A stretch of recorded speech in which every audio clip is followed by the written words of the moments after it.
Have you ever bought a fuzz pedal, waited it until it arrived, and when it does, you try it with your guitar setup, and for some reason it's just not working?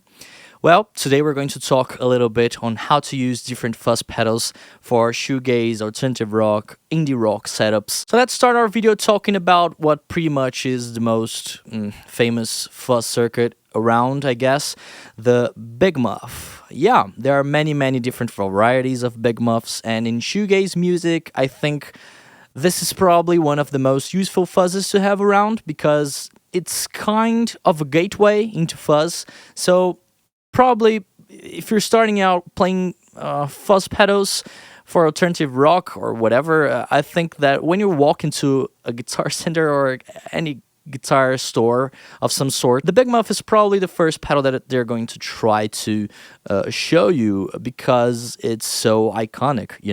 Many bands have utilized this, countless artists, pretty much like Dinosaur Jr., Nirvana, Sonic Youth, and all the way to bands in more modern bands, like Ringo Death Star and Loomer, for example. These circuits are characterized by the sound of having many lows, many highs, making this sort of wave, and having a flat mid-curve or a scooped mid-curve, depending on what Big Muff circuit we're talking about.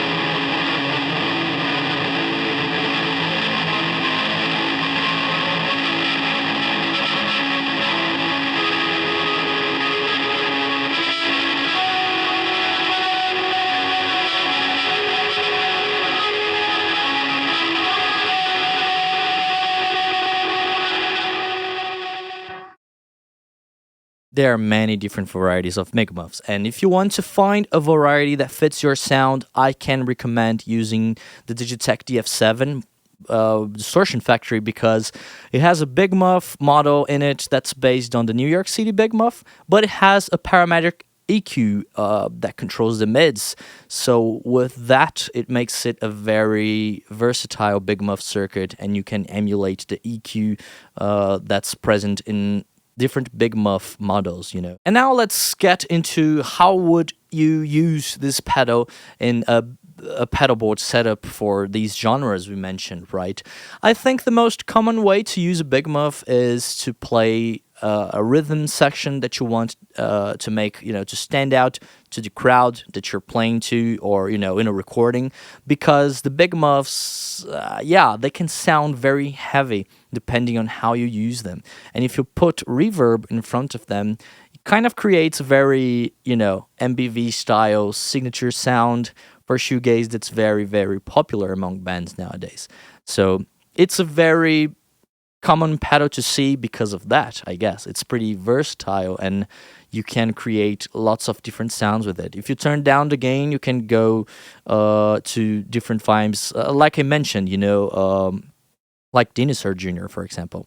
So it sounds very good. It's a very nice circuit if you want to start to get into fuzzes. It's a great gateway into fuzzes. Next fuzz pedal that we're going to talk about are fuzz face style circuits, and these have a very different equalization curve when compared to Big Muffs. So it has less lows and less highs, and more of a mid-rangey pronounced sound. So a favorite of mine in this range has got to be the TC Electronics Rusty Fuzz. It's great sounding fuzz. I've used it for live gigs with my band for many years because it just sounds so good when you put it on with a drum and a bass section playing, because of the mids. I think the mids make it easier to fit in a band setup when compared to a Big Muff with scooped mids, for example.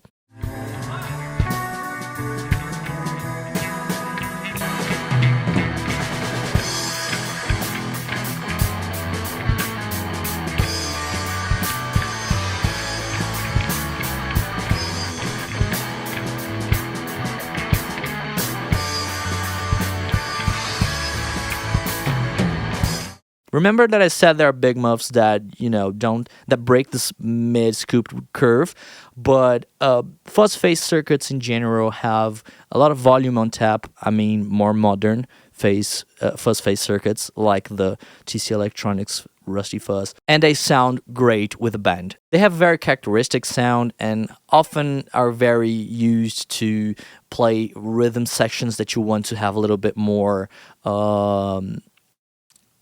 character because they're so fuzzy, and they definitely do not sound like a distortion like the big muff can sound sometimes. So it's a very fuzz type of circuit, not pretty much like a fuzz distortion like the big muff. Yeah, there's a whole debate on that. I'm not going to get into that in this video, but it's just something for you to keep in mind. Probably my favorite modern artist that uses fuzz face style circuits has got to be Kevin Parker from Tame Impala. He's got some very fuzzy textures with his guitar plugging straight into a console without an amp. And it's a very experimental way to use a very traditional fuzz circuit, if that's even possible to say. I really like it, think it's really creative. You can hear it on tracks like Un de Toi, for example. I think the ending track has a really nice and fat sounding fuzz face sound.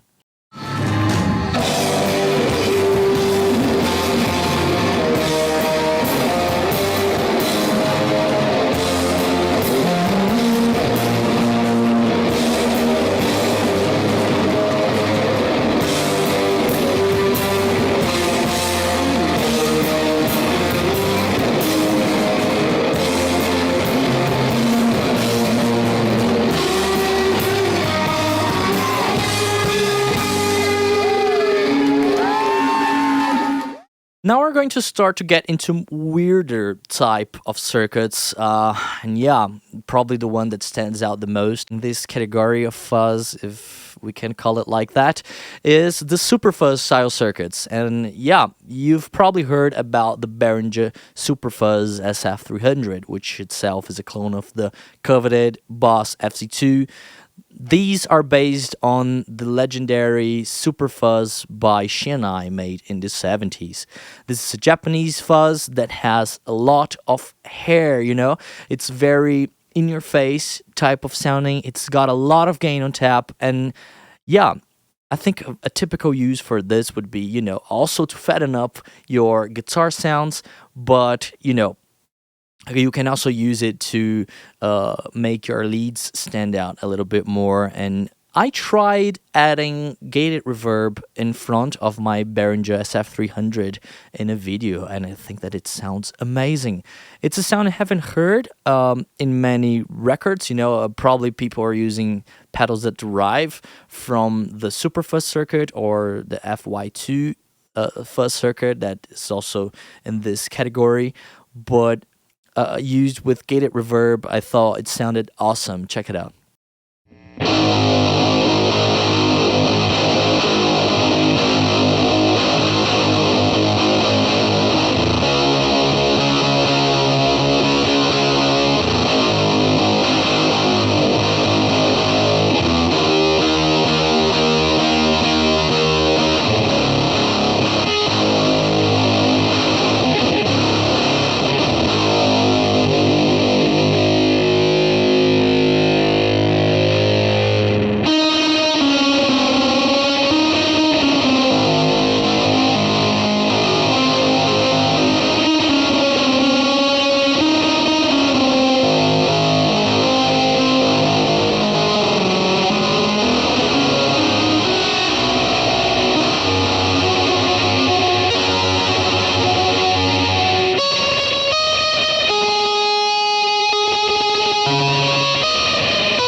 I know up until now I only talked about using these fuzz pedals to fatten up rhythm sections, but actually you can do all kinds of stuff. You can, for example, turn them on to in a certain section of your song just to make that section stand out a little bit more, So turn it on, for example, just for a little lead part that is not exactly a solo, it's just lead that you're going to turn on to fatten something up or to make a song more interesting.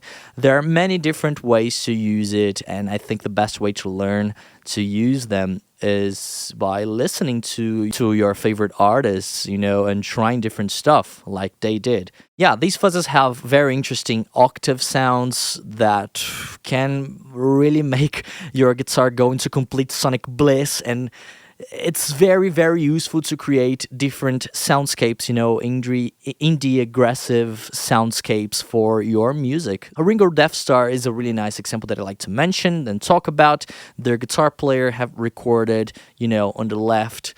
I don't remember exactly where I saw that. I'll try to track down the interview and maybe leave it on the description below. But anyway, he recorded the left side of his guitar tracks only with reverb pedals and delays and modulation stuff, and left these tracks clean. And on the right side of the track, he recorded the same riffs played with only fuzz pedals, maybe adding a little bit of reverb and post, but only fuzz pedals. And when you hear them together, along with the band, it sounds very fat and, noisy and beautiful, honestly.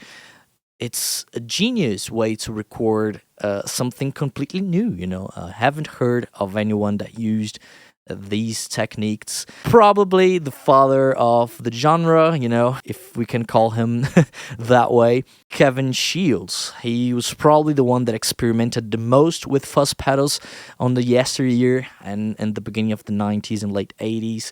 He showed us a whole new way to approach these pedals, making these aggressive sounds sound so moody and so, introspective and sentimental in a way. It's just so inspiring, and yeah, we cannot deny that his approach to these pedals, and of course other distortion pedals like the Boss HM2 or whatever, have helped to create and mold what we know of today as alternative rock and indie rock and modern shoegaze and whatnot. Yeah, fuzz pedals and shoegaze have a very intimate relation, and it's even hard to say nowadays how much one have influenced the other and the creation of different genres and whatnot. Yeah, hope you find it useful, and I hope you find a pedal that inspires you to create. Goodbye.